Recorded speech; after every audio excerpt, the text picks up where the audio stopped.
Mga himataas ang caregiver nga taga Cadiz City, wala gihapon sa update sa kahimtangan sa ila himata sa Israel.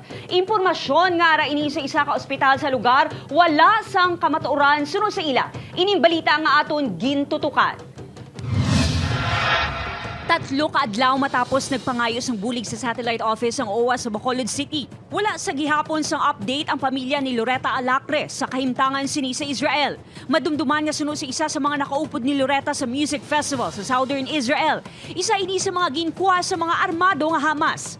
Sunod sa utod ni Loretta, nagpangayo naman sila sang bulig sa Department of Migrant Workers. Agud mas mapadasig ang pagpangita. Ulat na lang dito ang DMW na makabati kusang balita na ara ang akon atod kay nagka-stress ko hindi ko patulog 6 days na tubong. Nakalabot man sa ilang impormasyon nga may nakakita kay Loretta sa isa ka ospital sa Israel. Apang ginpaathag sini nga wala inisang kamatuoran. Wala pa gid kami update. Nakakama lang na pero wala man ya. Sila kasi tapon ang siya dito. Wala gid kami yaga pa. Sina Nagabulig naman ang provincial government sa pamilya Alacre. I would like OWA to confirm that, no?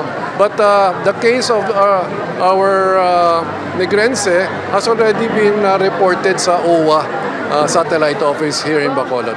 Ang lead agency I think now is really the OWA. Nagapanawagan na gobernador sa iban pa nga mga Negrense nga may himata sa Israel nga magpakig-angot sa help desk ng probinsya nga nahamtang sa sulod sang Kapitolyo probinsyal.